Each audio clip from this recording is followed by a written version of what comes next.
સુરેન્દ્રનગર જિલ્લાના લીંબડી ખાતે અયોધ્યામાં રામ મંદિરની પ્રાણ પ્રતિષ્ઠાને લઈને ભવ્ય શોભાયાત્રાનું આયોજન કરાયું હતું, જેમાં 1000થી પણ વધુ બહેનો માથે કળશ લઈ યાત્રામાં જોડાઈ હતી. મોટી સંખ્યામાં લોકો શોભાયાત્રામાં જોડાયા હતા. અયોધ્યામાં રામ મંદિરની ભવ્ય પ્રાણ પ્રતિષ્ઠાની સમગ્ર દેશમાં ઉજવણી કરાઈ હતી, ત્યારે લીંબડીના આંતરરાષ્ટ્રીય હિન્દુ પરિષદ દ્વારા ભવ્ય શોભાયાત્રાનું આયોજન કરાયું હતું, જેમાં 1000થી પણ વધુ બહેનો માથે પાણી ભરેલા કળશ લઈને જોડાઈ હતી, જેમાં પાળિયાદના જિગ્નેશભાઈ દ્વારા હનુમાનજીનું પાત્ર ભજવવામાં આવ્યું હતું, જે લોકોમાં આકર્ષણનું કેન્દ્ર બન્યું હતું. આ શોભાયાત્રામાં લીંબડી શહેર તેમજ આસપાસના ગ્રામ્ય વિસ્તારના લોકો મોટી સંખ્યામાં જોડાયા હતા. તેમજ શોભાયાત્રા લીંબડી શહેરના મુખ્ય માર્ગો પરથી પસાર થતા મા લક્ષ્મીના મંદિર પાસે મુસ્લિમ સમાજ દ્વારા પણ શોભાયાત્રાનું સ્વાગત કરાયું હતું. કોમી એકલાસના દ્રશ્યો જોવા મળ્યા હતા. 1000થી વધુ બહેનો કળશ સાથે યાત્રામાં જોડાઈ હતી અને શોભાયાત્રામાં જય શ્રી રામના ગગનભેદી નારા લાગતા સમગ્ર શહેર રામમય બની ગયું હતું, તેવા દ્રશ્યો જોવા મળ્યા હતા. જય શ્રી રામ. બકુલભાઈ ખાખી, પ્રાંત અધ્યક્ષ, આંતરરાષ્ટ્રીય હિન્દુ પરિષદ.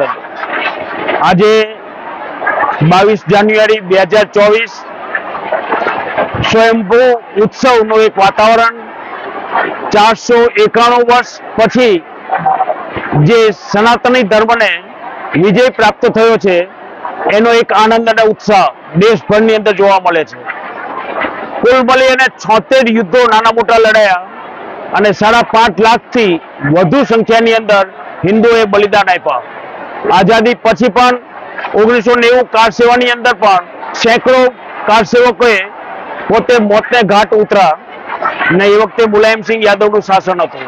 1992ની કાર સેવાની અંદર કહેવાતા બાબરી ઢાંચાનો ધ્વંસ થયો અને ધ્વંસ થયા પછી રામ મંદિર માટેનો માર્ગ પ્રશસ્ત થયો. આદરણીય મોદીજી અને અનેક આવા સિદ્ધ પુરુષોએ જેને બહુ મોટું યોગદાન આપી અને રામ મંદિરના નિર્માણની અંદર પોતે સહભાગી થયા. આજે ટીવી ઉપર પણ મેં સાંભળ્યું, એક મહાત્મા બોલ્યા છે કે મોદીજી છે તો આ શક્ય બન્યું છે રામ મંદિર, નહીતર રામ મંદિર બનવા માટે તેને થોડો વધુ સમય લાગે. અશોકજી સિંઘલ, ડોક્ટર પ્રવીણભાઈ તોગડિયાજી, આવા અનેક મહાપુરુષોનું જીવનભરનું યોગદાન અને એમનું શ્રેય વર્તમાનની અંદર ભવ્ય, દિવ્ય અને નવ્ય રામ મંદિરનું નિર્માણ અને એની અંદર મૂર્તિ પ્રતિષ્ઠા મહોત્સવ આજના દિવસે સંપન્ન થયો. લીંબડીની અંદર આજના દિવસે 1000થી વધુ સંખ્યાની અંદર માથે કળશ લઈને બહેનો શોભાયાત્રાની અંદર જોડાઈ. જલાભિષેક કળશ યાત્રા હતી અને રામ પાદુકા નું દર્શનનો કાર્યક્રમ આંતરરાષ્ટ્રીય હિન્દુ પરિષદ અને રાષ્ટ્રીય બજરંગ દળ દ્વારા ઘોષણા કરવામાં આવી હતી. એનો પ્રતિસાદ અભૂતપૂર્વ પ્રતિસાદ પ્રાપ્ત થયો. કુલ મળી અને યાત્રાની અંદર 40,000ની વસ્તીવાળા લીંબડી શહેરમાં 15,000થી વધુ સંખ્યાની અંદર લોકો પગપાળા યાત્રાની અંદર સાથે જોડાયા અને કરીબન 30,000થી વધુ સંખ્યાની અંદર આજુબાજુના ગામડાઓમાંથી લોકો ઉમટી પડ્યા અને યાત્રાને નિહાળી છે. આવો ભવ્ય, દિવ્ય મેં મારે 68 વર્ષના આયુષ્યની અંદર આવો ઉત્સવ જોયો નથી. આ તો પ્રભુ રામની કૃપા હતી, હનુમાનજી મહારાજની કૃપા હતી અને શ્રી સંત ચરણની કૃપાથી જ આ શક્ય બની શકે.